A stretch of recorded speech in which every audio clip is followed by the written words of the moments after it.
আসসালামু আলাইকুম। কেমন আছেন আপনারা? আশা করি সবাই ভালো আছেন এবং সুস্থ আছেন। আর আমার HTML কোর্সটা খুব ভালোভাবে এনজয় করতেছেন। সো আজকে আমরা কথা বলব HTML এর আরেকটা গুরুত্বপূর্ণ এবং পাওয়ারফুল টুল নিয়ে, সেটা হচ্ছে অন পেজ SEO চেকার। অর্থাৎ আপনার ওয়েবসাইটের কোনো অপটিমাইজেশন গ্যাপ আছে কিনা, আপনার ওয়েবসাইটে আপনি কিওয়ার্ড স্টাফিং করেছেন কিনা, কোনো কিওয়ার্ড ক্যানিবালাইজেশন হইছে কিনা, আপনার ওয়েবসাইটের সকল পেজ প্রপারলি অপটিমাইজ কিনা, এইসব ডিসিশনগুলো আপনি এই টুলটার ডেটা থেকে নিতে পারবেন। অর্থাৎ এই টুলটা আপনাকে এমন কিছু ডেটা ইনসাইট দিবে, যে ডেটা ইনসাইটগুলো আপনাকে সাহায্য করবে ডিসিশন মেক করতে এবং আপনার ওয়েবসাইটটাকে আরো ভালোভাবে অপটিমাইজ করে অর্গানিক পারফরম্যান্সটাকে ইমপ্রুভ করতে। সো চলুন আপনি কিভাবে করবেন দেখে নেওয়া যাক। তার আগে আমরা একটু দেখি যে এই টুলটা আপনাকে কি কি ডেটা দিতে পারে। সো প্রথমত এই টুলটা আপনার যত কম্পিটিটর আছে সেই কম্পিটিটরের ওয়েবসাইটের উপর বেস করে আপনাকে অপটিমাইজেশন আইডিয়া দিবে।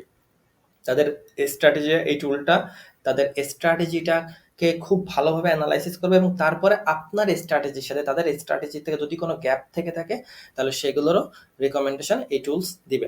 এছাড়া আপনাকে ব্যাকলিঙ্ক আইডিয়া দেবে, টেকনিক্যাল এসইও আইডিয়া দিবে, ইউজার এক্সপিরিয়েন্স আইডিয়া দিবে, সার্চ ইঞ্জিন রেজাল্ট পেজের যে ফিচারগুলো আছে সেই ফিচারগুলো কিভাবে আপনি ডমিনেট করবেন সেগুলোরও আইডিয়া এই টুলটা আপনাকে দিবে, সিমান্টিক আইডিয়া দিবে এবং কন্টেন্ট অপটিমাইজেশন আইডিয়া আপনাকে দিবে। অর্থাৎ এই যে আইডিয়াগুলোর কথা আমি বলতেছি, এই পার্টিকুলার আইডিয়া আপনার ওয়েবসাইটে যদি ল্যাকিংস থাকে তাহলে এই টুলটা আপনাকে রিকমেন্ডেশন দিবে, অথবা যদি ল্যাকিংস না থাকে তাহলে এই টুলটা আপনাকে জাস্ট সিম্পলি বলবে যে আপনার ওয়েবসাইটে এটা পারফেক্টলি যাচ্ছে, হচ্ছে।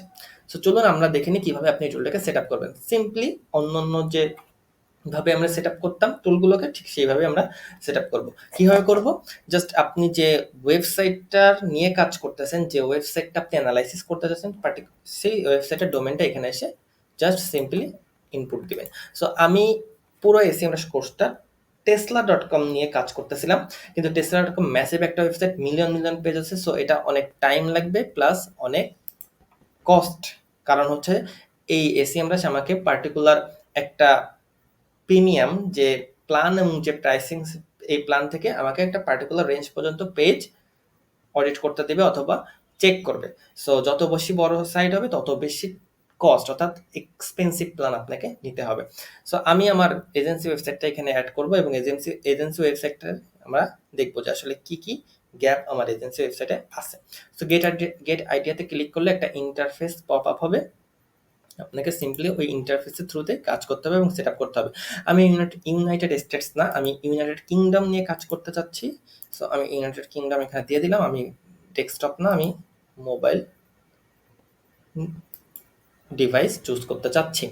সো এরপর আমি যদি ক্রলারে যাই, আমি ক্রলারে এসিএমরাস বটে দিব, আমি গুগল বট দিব না। এখানে আপনি যদি চান আপনি গুগল বটও দিতে পারেন, কোনো সমস্যা নেই। এরপরে স্কেজুল, আমি যদি এখন না করে এটা 4-5 ঘন্টা পরে করতে চাই, নেক্সট দিন করতে চাই, নেক্সট উইক করতে চাই, সেটা আমি এখানে স্কেজুলের মাধ্যমে করতে পারবো। এসিএমরাস অটোমেটিকভাবে ওই পার্টিকুলার টাইমে এটা আপনার এটাকে অডিট করে নেবে। সো চলুন দেখে নিই কিভাবে আপনি সেট আপ করবেন। সো আমরা সেট আপ করে ফেলছি, করার পরে এখানে আমি ক্রল এজেন্টও আমি সুন্দরভাবে সেট আপ করে দিয়েছি। এরপরে এরকম একটা অপশন আসবে যেখানে add pages to prior optimize, আপনি কোন পেজটাকে অপটিমাইজ করতে যাচ্ছেন সেটা আপনি ম্যানুয়ালি অ্যাড করতে পারেন, অথবা এখানে ইম্পোর্ট করতে পারেন, ফাইলের মাধ্যমে এটাকে ইম্পোর্ট করতে পারেন, জিএসসির সাথে কানেক্ট করে নিতে পারেন, অর্গানিক রিসার্চের মাধ্যমে করতে পারেন। আমি নর্মালি কোন পার্টিকুলার কিওয়ার্ডের জন্য এটা করতে চাচ্ছি, আমি এসইও সার্ভিস, ওকে, এসইও সার্ভিস, ওকে। সো আমি যদি এসইও সার্ভিসে যদি আপনি খেয়াল করেন কিওয়ার্ডটা অ্যাড করে দিয়েছি,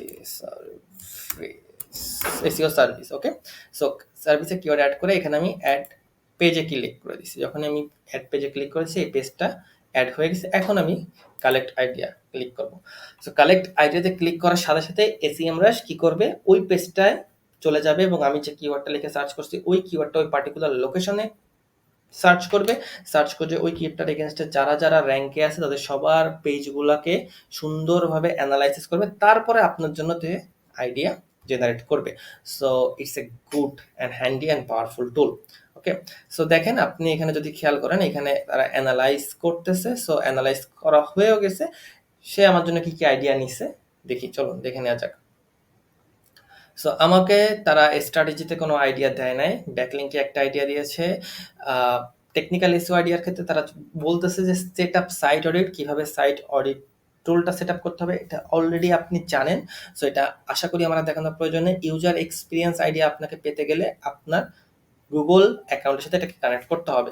এছাড়া সার্চ ইঞ্জিন রেজাল্ট পেজের জন্য আইডিয়া দিয়েছে, সিমান্টিক আইডিয়া দিয়েছে, কনটেন্ট আইডিয়া দিয়েছে। চলুন আইডিয়াগুলো একটু দেখে নিই। সো আমি অপটিমাইজ আইডিয়াতে যাই। এই 7 আইডিয়াতে আমি ক্লিক করলাম।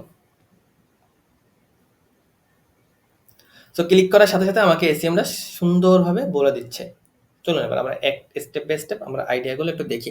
সো সবার প্রথমে এসইএমরা আমাকে স্ট্র্যাটেজিটা দিছে। So SEO strategy needs no improvement, অর্থাৎ আমি যে এসইও স্ট্র্যাটেজিটা দিয়ে আগাচ্ছি আমার ওয়েবসাইটটাকে, এসইও স্ট্র্যাটেজিটা পারফেক্ট আছে এবং perfectly aligned with my competitors, এবং এইভাবে যদি আমি আগাই তাহলে আশা করি আমি আমার কম্পিটিটরদের আউটরাঙ্ক করতে পারবো। সো এসইএমরা বলছে যে আমার স্ট্র্যাটেজিতে কোনো হাত দেওয়ার কোনো প্রয়োজন নেই। নেক্সট যদি আপনি খেয়াল করেন এখানে নো কিওয়ার্ড ক্যানিবালাইজেশন, অর্থাৎ আমার ওয়েবসাইটে এমন কোনো পেজ নেই যে পেজে একটা কিওয়ার্ডের জন্য আমরা দুইটা পেজ টার্গেট করছি, এরকম কোনো পেজ আমার ওয়েবসাইটে নেই। ফাইন। সো এরপরে যদি আপনি খেয়াল করেন সার্চ ইঞ্জিন রেজাল্ট ফিচার্সে যান, আপনাকে এখানে বলে দিচ্ছে যে আমি ক্লিক থ্রু রেটটাকে ইনক্রিজ করার জন্য আমার ওয়েবসাইটে সুন্দর করে রেটিং এর একটা অপশন রাখতে পারি, অর্থাৎ স্কিমা মার্কআপ দিয়ে, যাতে যখনই আমার ওয়েবসাইটটা কারোর সামনে যাবে সেখানে দেখতে পারবে যে 5 স্টার রিভিউ আছে প্রিভিয়াস ক্লায়েন্টের। তাহলে এটা কি হবে, এটা ক্লিক থ্রু রেটও ইনক্রিজ করবে প্লাস সিটিআরও ইনক্রিজ করবে। ঠিক আছে। এরপরে যদি আপনি খেয়াল করেন কন্টেন্টের ক্ষেত্রে আপনার 4টা টোটাল আইডিয়া আমাকে তারা দিয়েছে। তো 4টা আইডিয়া কি কি দিয়েছে সেই আইডিয়াগুলো আপনি এখানে ইন ডিটেইলস দেখতে পারবেন। একটা কথা জাস্ট বলে রাখি, সেটা হচ্ছে যে এখানে যে আইডিয়াগুলো দেবে সম্পূর্ণ টুলস মনে করে যে আপনার এই কাজটা করা উচিত, কিন্তু এই টুলসটা আর বর্তমান যে সার্চ ইঞ্জিন ল্যান্ডস্কেপ আছে এটা কিন্তু ডিফারেন্স অনেক বেশি।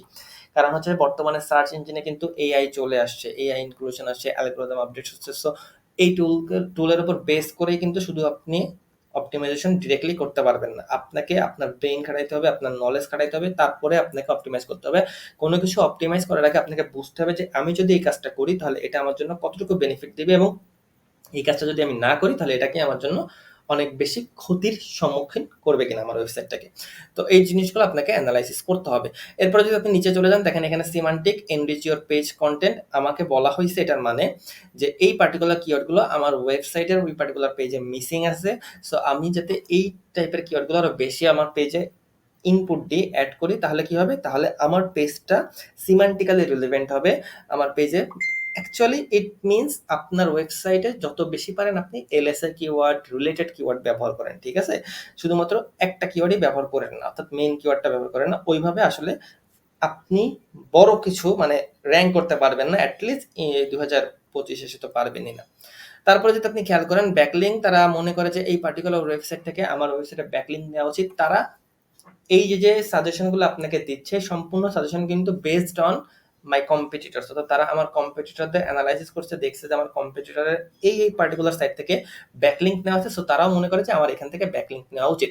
এখন আপনার এখান থেকে ব্যাকলিঙ্ক নেওয়া উচিত কিনা, আপনার ব্যাকলিঙ্কের যে মেট্রিক্সগুলো আছে সেগুলো অবশ্যই আপনি মাথায় রাখবেন, আপনি অ্যানালাইসিস করবেন, আপনি কোয়ালিটি এনশিওর করবেন, তারপরে আপনি ডিসিশন নেবেন। সো এই নিয়ে কিন্তু অলরেডি আমার 4 থেকে 5-6টা ভিডিও অলরেডি পাবলিশ করা আছে। সো যদি না দেখে থাকেন হাইলি রিকমেন্ড করবো ওই ভিডিওগুলো আপনি দেখে নেন। এরপরে যদি আপনি খেয়াল করেন টেকনিক্যাল ইস্যু, আপনাকে সাইট অডিট সেটআপ করতে বলছে, ইউজার এক্সপেরিয়েন্স আপনাকে গুগলের সাথে কানেক্ট করতে বলছে। সো এই ছিল আপনার এসইএমরাশের অন পেজ এসইও চেকার টুলের রিকমেন্ডেশন। সো আশা করি এই রিকমেন্ডেশনগুলো আপনি বুঝতে পেরেছেন এবং আপনি অবশ্যই এই টুলটাকে ট্রাই করবেন আপনার এন্ডেও, এবং পার্টিকুলারলি আপনার ক্লায়েন্টের ওয়েবসাইট অথবা আপনার ওয়েবসাইটটা ট্রাই করে ফিজিক্যালি প্র্যাকটিক্যালি আপনি এটা দেখবেন যে আসলে এগুলো সবগুলো পারফেক্ট ভাবে যাচ্ছে কিনা। তো দেখা হবে পরবর্তী ভিডিওতে, সেই পর্যন্ত সবাই ভালো থাকবেন, সুস্থ থাকবেন। আসসালামু আলাইকুম।